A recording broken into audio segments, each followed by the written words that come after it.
you happen to drive through Seminole, Texas, chances are that you will probably see a lot of shops and businesses and farms that are ran by Mennonites. In fact, the Mennonite people have become a vital part of life in Seminole. But did you know that just under 40 years ago, the ancestors of the Mennonites in Seminole lived in almost total seclusion in the Chihuahuan Desert of Mexico? The Mennonite people have faced many adversities, including their own history, fitting in their community, and maintaining their faith. According to a 2008 article written by Naka Tomomi, the Mennonite Church was founded in the 1500s by an ex-Catholic priest named Menno Simmons. Like us, they believe that Jesus Christ is the Savior and that the Bible is a sacred text. But they also oppose infant baptism. They stay away from any type of violence, and they also believe in putting the needs of the community as a whole above individual interest. Mennonite society is centered around the church, the family, and farming. Farming is considered a sacred work of taking care of what God has created.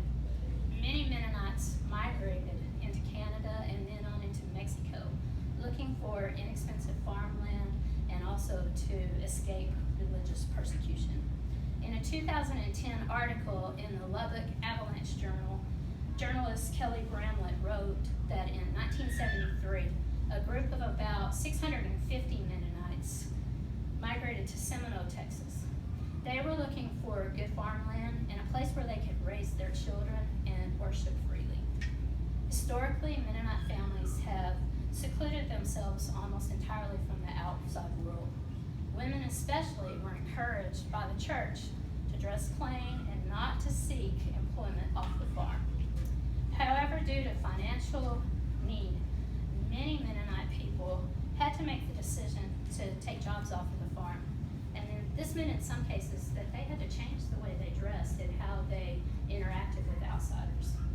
In Seminole, these changes also included embracing technology as well as the way the Mennonite children were educated. In the past, most Mennonites spoke mainly the German language. But in her article, Kelly Bramlett also wrote that today, the Mennonite school in Seminole teaches entirely in English. They only offer German as an elective to their older students. The school has also made changes to their dress code, and now they allow their girls to wear pants. I know that some of you are already in high school and some of you are going there pretty quick. Mennonite students in the past actually left school after the 8th grade. So guys, that means that if you were a Mennonite, most of you would already have a full-time job. And girls, instead of looking for a homecoming date, you'd be looking for a husband. Today, more and more Mennonite young people are graduating from high school and even going to college. Many Mennonite people are opening their own businesses, they're serving on boards and committees, and they're even running for office in Seminole. Although they've made various changes in order to fit into their community, the commitment that they have to their church has never changed. Traditionally, the church governed every aspect of life for the Mennonite people. The men were the leaders in the church and the head of the family, and their wives were to work alongside them and raise the children.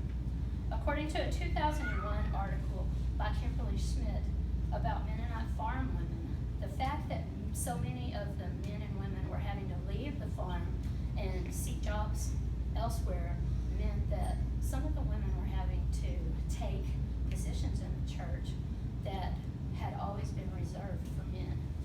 The church in Seminole has several women that serve as leaders and teachers. Today, the church has a wide variety of families. There are Mennonites families still there that are very conservative and traditional, but most of them are much more modern. The changes that have occurred are considered more of a cultural change and not really a change to their religious foundations.